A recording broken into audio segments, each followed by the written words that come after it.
अब बड़ा भाई को कहा कि भाई पिताजी गुजर गए हैं, तो वो हीरे लाओ, आपस में बांट लेते हैं और संभाल कर अपने अपने हिसाब से रख लेते हैं। बड़े भाई अंदर गए, जाके जहाँ जो रखे थे वहाँ से हीरे की पोटली लाया, खोला तो उसमें एक हीरा कम। बड़े भाई ने कहा, भाई यार हीरे तो चार ही मैंने रखे थे, एक हीरा कम हो गया। बोला कम कैसे हो गया, आखिर हीरा तो चार था, हम सभी ने देखा था, पिताजी ने भी चार हीरे लिए थे, एक हीरा गया कहाँ। तो काफ़ी मंथन हुआ। उसके बाद में बड़े भाई ने बोला कोई बात नहीं, मेरे नसीब में नहीं होगा, तो तीन हीरे हैं, आप तीन भाई बांट कर ले लो। तो जो चोर था छोटे वाला, उसने कहा नहीं भाई ऐसे नहीं चलेगा, साहूकारी तो नहीं चलेगी। या तो आप कहो कि भाई मैं लालच में आ गया और एक हीरा मैंने चोरी कर लिया, और तीन बचे तुम लोग ले लो। बड़े भाई ने कहा भाई ऐसा कुछ हुआ नहीं है, ना हमने चोरी की है, न कोई बात है। नहीं, आपके घर में हीरा ताला लगा हुआ, चाबी आपके पास, फिर हीरा गायब कैसे हुआ? और ऊपर से आप साहूकार बन रहे हो, आप चोर हो। बड़े भाई ने काफ़ी समझाया लेकिन वो माने नहीं। बड़े भाई ने बोला भाई चोर बन के तो मैं नहीं मानूंगा, तीन हीरे पड़े, तुम तीन ले लो, लेकिन मुझे चोर कहोगे तो मामला नहीं जमेगा। इसके लिए पड़ोस के गांव में एक रूप सिंह नाम के ठाकुर साहब रहते थे। वो बड़े न्यायप्रिय इंसान थे, लोगों का न्याय करते थे। तो बड़े भाई ने कहा भाई ठीक है, मैं चोर हूँ या तुम चोर हो या कोई और चोर है, चलो रूप सिंह जी के पास जाते और इसका न्याय कराते। तो रूप सिंह के पास जाने का मामला तय हुआ और चारों भाई रूप सिंह जी के घर की ओर निकल पड़े। अब वे चारों जा रहे थे, अपने गांव से काफ़ी आगे निकल गए, 1-2 किलोमीटर। तो एक सांकड़ी शेरी आई, जिसको बोलते हैं देसी रास्ता, जो खेतों में जाना वाला रहता है। उस रास्ते पर एक आदमी जा रहा है, ऊँट पे एक औरत बैठी है, और आदमी ऊँट को ऐसा रस्सी पकड़ कर आगे चल रहा है। तो बड़े वाले भाई ने कहा देखो, ये जो आगे ऊँट वाला जा रहा है, ये जाति से राजपूत है। छोटे वालों ने कहा अच्छा, हाँ 100% ये जाति से राजपूत है। तो दूसरे वाले ने कहा भाई राजपूत तो होंगे या नहीं होंगे, लेकिन ये जो ऊँट पर औरत बैठी है, ये जो ऊँट लेके चल रहा है, इस आदमी की औरत है, धर्मपत्नी है। ठीक बात है। तो तीसरे वाला था, उसने कहा कि भाई धर्मपत्नी तो पता नहीं है या नहीं है, लेकिन ये पेट से है, औरत ऊपर बैठी है, ये इसका 8वां और 9वां महीना के बीच में चल रहा है, इसके पेट में बच्चा है। तो सबसे छोटे वाला बोला भाई ये तो बच्चा है या नहीं है ये तो पता नहीं, लेकिन ये जो ऊँट है ये एक आँख से काना है, इसकी दाई आँख नहीं है और बाई आँख से ये देख रहा है। यूँ ये बातें कर रहे थे और वो ऊँट वाला सुन रहा था।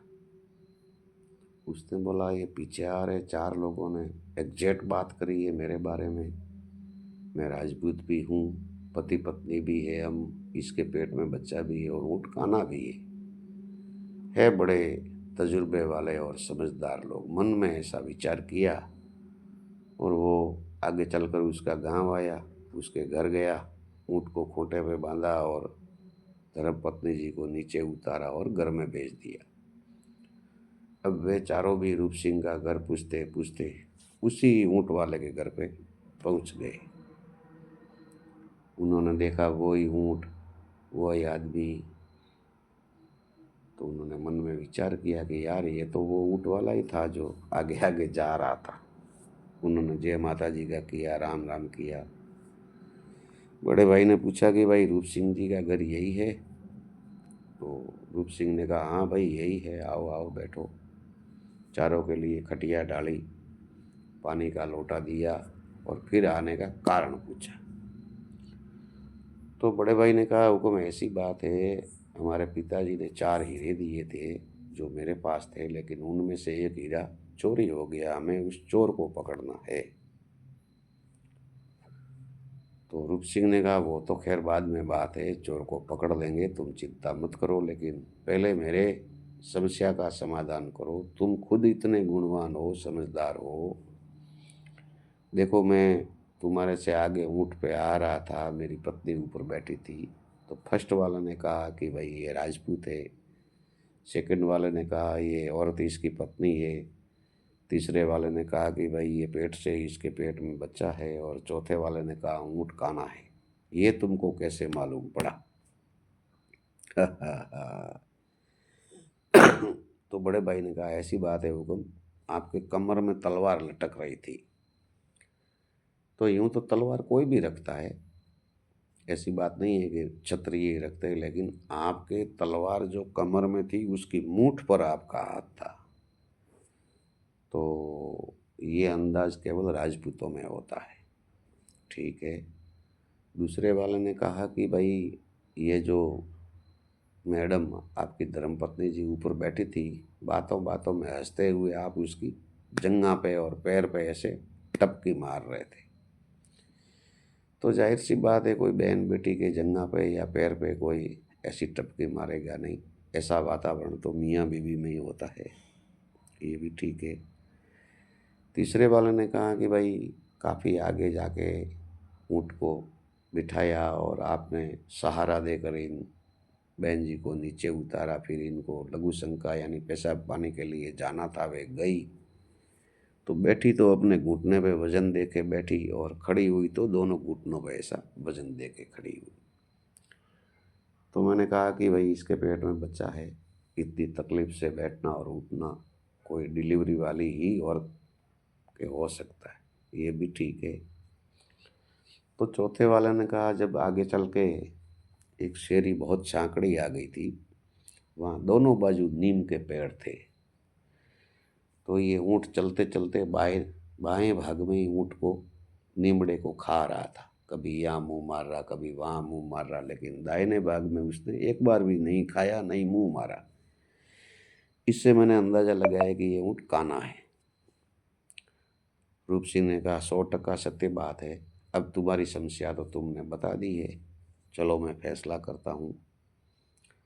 रूप सिंह अंदर एक रूम में गया और उनके बॉडीगार्ड एक भील था, उसको कहा कि भाई बढ़िया एक डंडा फर्स्ट क्लास लेके तू खड़ा रहना, मैं जब आवाज़ दूँ तब तू आ जाना। तो चारों भाई घबरा गए कि हो सकता है ये साला मारेगा, लेकिन खैर जो होता है वो होने दो। उसने वहाँ जाके एक डेस्क बोर्ड रखा हुआ था, काला बोर्ड जो स्कूल में बच्चों को पढ़ाया जाता है, वो दीवार पे ऐसा था।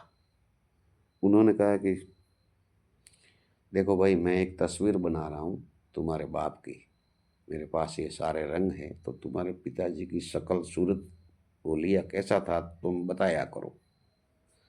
तो ठाकुर ऐसा बनाने लगा, ऊपर पगड़ी सफ़ेद, कानों में मरकी गोखरू, गले में फूल, ऐसा वैसा सा जो उन्होंने बताया ऐसा सेम तस्वीर बनाई। बोलो तुम्हारे पिताजी में और इसमें कोई फ़र्क? नहीं फ़र्क है। ठीक है तुम चारों बाहर जाओ, बारी बारी से मैं बुलाता हूँ तो आओ। अब वहाँ एक सूखा जूता लाया उन्होंने, कई साल का, 1 हाथ 1.5 हाथ लंबा जूता ला के रख दिया।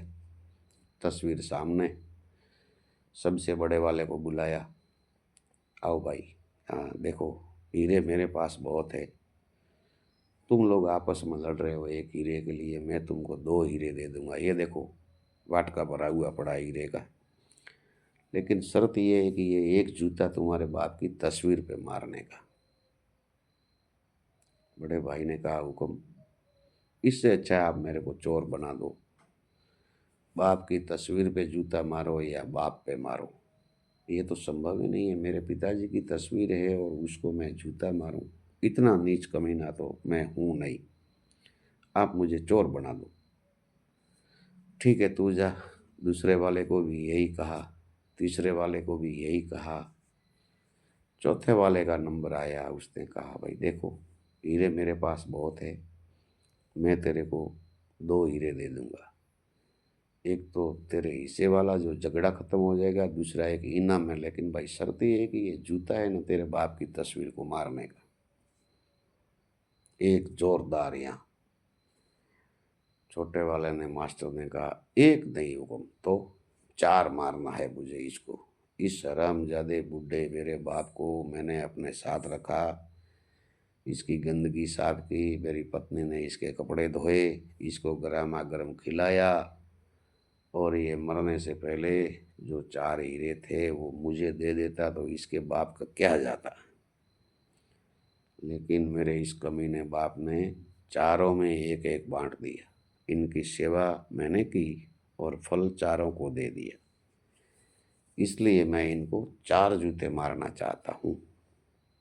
ठीक है मार। उसने जूता लेके बोला, छुपा के बात रखी हीरे वाली, ये एक मरते मरते सबको दे के गया, ये उसका।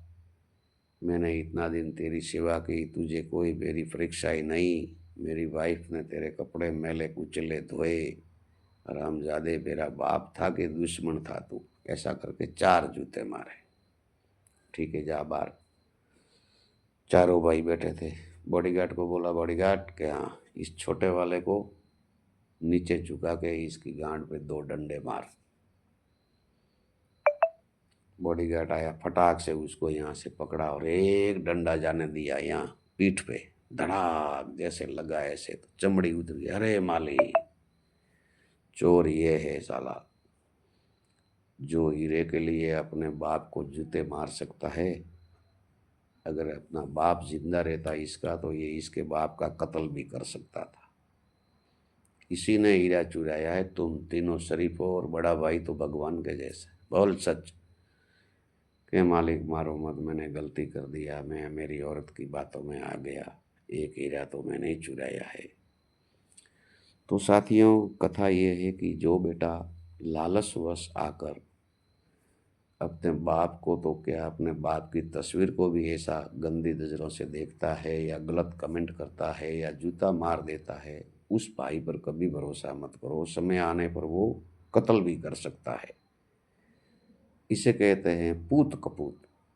तो आप सभी से निवेदन है, कहानी अच्छी लगे तो लाइक करना, शेयर करना और मेरे चैनल को सब्सक्राइब करना। धन्यवाद। जय हिंद, जय श्री राम।